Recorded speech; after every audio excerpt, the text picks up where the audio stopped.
I'll expand on it more, but just sum this up real quick. What was your first step in life? Was it when you were maybe 1 or 11 months old and you stood up and took your first step? Maybe before that you were crawling. Maybe that was your first action in life. That was your first action. But no, it wasn't, because when you were born, you had actions. You blinked, you looked, you moved, your fingers twitched and curled, and you sneezed and coughed and dootied in your diaper, okay? Well, even before that, from the very first moment you popped out, you were born, the light came on, and you were outside into the world, Okay, but wait. What was your first action? The real you. What was your first action? You were the baby, right? But wait a second. A minute ago, you were inside, attached with a little umbilical cord. We called it umbilical cord, whatever, and that's what we call it. So okay, that's how we explain that. We had to have a way to make it make sense. So the umbilical cord. Okay, you take that. But wait, you go back for more, and you were in there for the gestation period, and all this stuff was happening. Your body was creating itself, and a vehicle needed to create it. Like there was the sperm. Wait, you didn't come from the sperm, and you didn't come from the egg. You came from a combination of both. But basically, those two things came together to make a flesh vehicle. And the flesh vehicle was so that you could experience in another form the real you. Before you were named, the vehicle came out and you called it the Suzu, or John, or Dan, or Steve, or Marcia, or Jacqueline, So I mean, the crazy thing is, who are you really? Right there. Your name wasn't, whatever, you're Jacqueline before you came out, but your first action in life was before that, where you were being produced and your vehicle was being made that you thought was you. But before the sperm and the egg hit, there was a you somewhere that had to have another vehicle to express itself in. It was just that invisible thing that we say is amazing, how something as tiny as a sperm and an egg can grow into a, up to 7-8 foot tall person. Some really freakishly tall people, not freakish in a bad way, but just superiorly larger than other people. You could come from a sperm and an egg and be that big. You, the real you. But that's just your vehicle. I mean, it's pretty crazy, because there are tons of other being vessel vehicles, like animal bodies and all that stuff. And if you went the same way backwards from their gestation periods and their conceptions and their all that stuff, a litter comes out at once. Does that mean there was like 9 eggs or 10 eggs? I don't know. I don't know how that really works. And I mean, I guess I could probably dive into my mind and figure that out, and sit and meditate on it, and I'd get the answer. But I'm not trying to waste any of my time doing that kind of stuff, and I'm not really wasting my time. But vehicles only last for so long. But that's also another idea. Say if someone tells you to not think about snow for 20 seconds. Like, as soon as someone says, don't think about it, you think about it. So therefore, the first idea you had was a thought you were given that you couldn't not think about. So your attention went there. And then as time went on, and another person and another, there was not only a person saying this, or don't do this, or do this, and there was an object in your view that you could see that was moving and doing this, that you were observing. And then there's, say if it's a dark night and you have a light shining and you see how many snowflakes are just in that light beam and how each one is moving in a different way. Those are so many different observations you can't even take in like a hundredth of a millionth of them. Well, not a millionth, because whatever, you know what I'm saying? You can't take in everything, we know that. But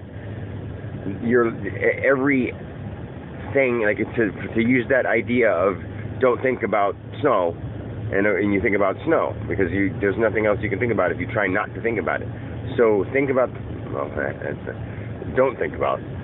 the fact that when you first had a thought introduced or anything to observe, you couldn't not observe it. So now, when people say, how could you get rid of crime and violence, you just got to not pay attention to it, and it will go away. And the more people who stop paying attention to it, the less it will be around. But that's the problem, because people think that sounds so silly, but it's not, because they're going to say that and go home and watch a show with action and violence and, whatever things that they want to stop is the things that they're looking into to see what's going on, and how shameful it is that these things are going on. I wish I could help. Well, stop watching it and just start doing the opposite. And when that thought of those negative things that you don't like pops in your head, do something else. And eventually they'll go away, and they'll just be thoughts eventually. And they won't manifest because you'll be able to control them. You'll be able to control yourself. But I don't want to get all, super, mystical, talking all manifesting, stuff like that, because a lot of people do that. I don't need to be that guy right now. And the real you is not what you think it is, or what, I can't say what I think it is, because I know what it is. So when I put the word think, it sort of turns it into something else. But we are something so amazing, and my heart and soul goes out to every living and non-living, just everything. My heart and soul goes out to it, because in the same way that you aren't a sperm and you aren't an egg, but you're a combination of the two, but you were something before that. The real you was something before that.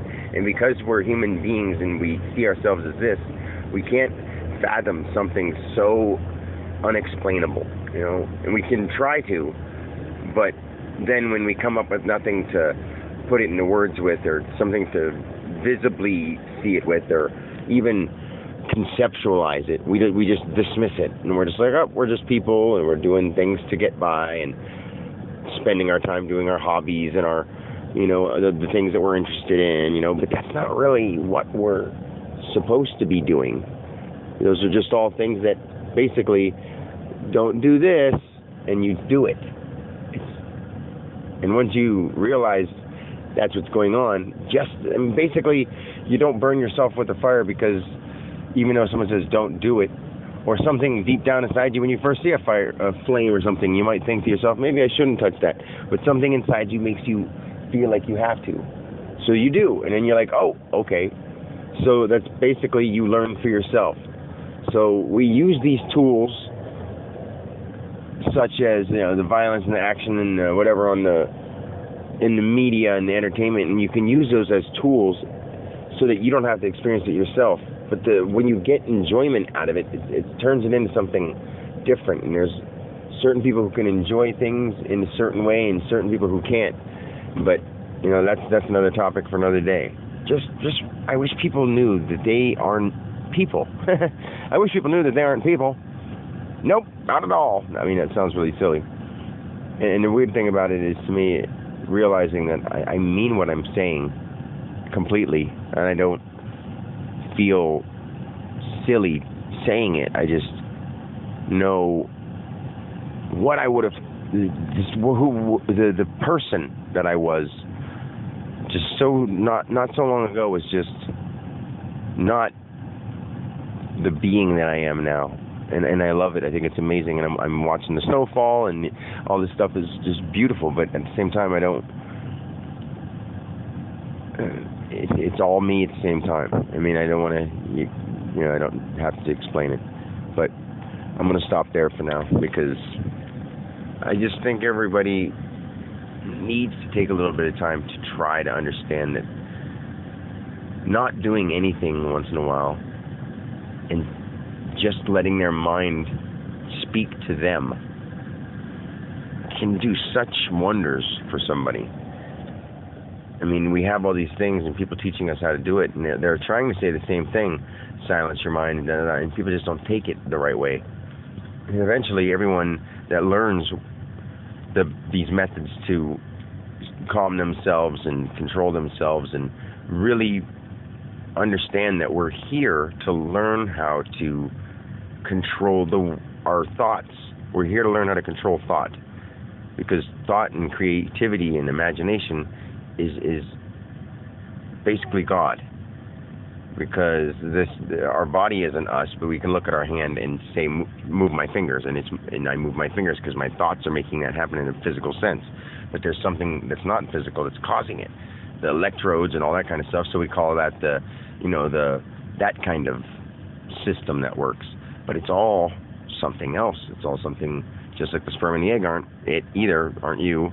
Something else isn't you. All those thoughts and things that create you isn't just you. There's so much more. But anyway, like I said, I'm going to stop for now because I can go on forever. I don't mean to ramble, but it's not really rambling. It's just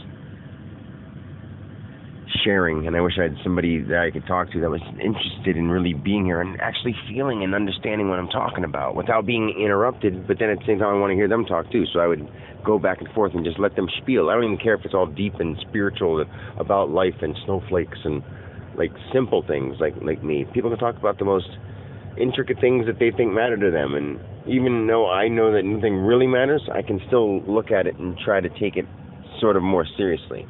I get the difference between choosing not to be part of it and being totally engulfed in it. And I'd rather just be totally immersed in life, So anyway, I love and peace.